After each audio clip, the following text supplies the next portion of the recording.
بسم اللہ الرحمن الرحیم۔ السلام علیکم۔ Welcome to my YouTube channel horror stories with Gul. اگر آپ کو میری کہانی پسند آئے تو اسے لائک اور شیئر ضرور کیجیے گا اور میرے چینل کو سبسکرائب کیجیے گا۔ تو چلیے شروع کرتے ہیں آج کی کہانی۔ ہم لوگ ان دنوں بہت پریشان تھے۔ بات یہ تھی کہ مالک مکان نے ہمیں گھر خالی کرنے کا نوٹس دے دیا تھا۔ میرے والد سرکاری ملازم تھے۔ تنخواہ بس اتنی تھی کہ گزرو اوقات ہو جاتی تھی۔ میں ابھی زیر تعلیم تھا۔ مجھ سے 2 چھوٹی بہنیں تھیں، وہ بھی اسکول میں پڑھ رہی تھیں، لہٰذا آمدنی کا کوئی دوسرا وسیلہ نہیں تھا۔ ایسے میں اپنا گھر بنانا تو دور کی بات تھی، کوئی معقول گھر کرائے پر بھی نہیں لے سکتے تھے۔ موجودہ گھر ہمارے پاس گزشتہ 15 برس سے تھا۔ مالک مکان وقفے سے کرایہ بڑھاتا جا رہا تھا، مگر اسے بھی اندازہ تھا کہ ابا کی تنخواہ کتنی ہے، پھر ہمارے آپس میں تعلقات بھی تھے۔ اس بنا پر بھی مالک مکان لحاظ کرتا تھا، مگر کب تک؟ آخر سے یہی ترکیب سوچی کہ مکان خالی کروا کر اس میں کچھ رد و بدل کر کے نئے کرایہ داروں کو زیادہ کرائے پر دے دے۔ دوسرا فائدہ اسے یہ تھا کہ ایڈوانس کی معقول رقم مل جاتی۔ ہم سے تو اس نے کوئی رقم نہیں لی تھی۔ ابا کو بھی احساس ہو گیا تھا کہ مالک مکان کیا چاہتا ہے۔ ابا اس پوزیشن میں نہیں تھے کہ منہ مانگا کرایہ ادا کر سکتے، سو انہوں نے بھی اس میں عافیت جانی کہ کوئی اور مکان تلاش کرے۔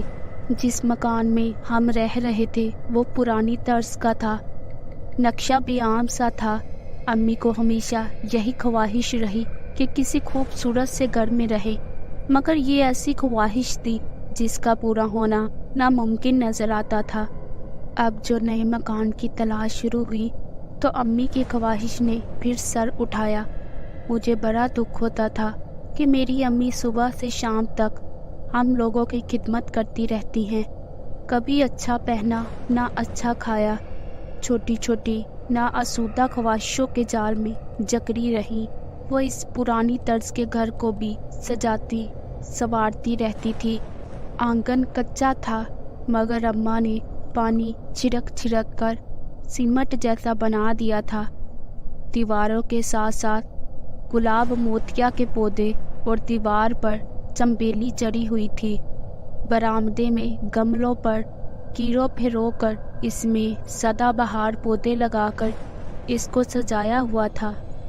ان کی بڑی خواہش تھی کہ اللہ کبھی ان کے دن بھی پھیر دے اور انہیں بھی ایک خوبصورت گھر مل جائے۔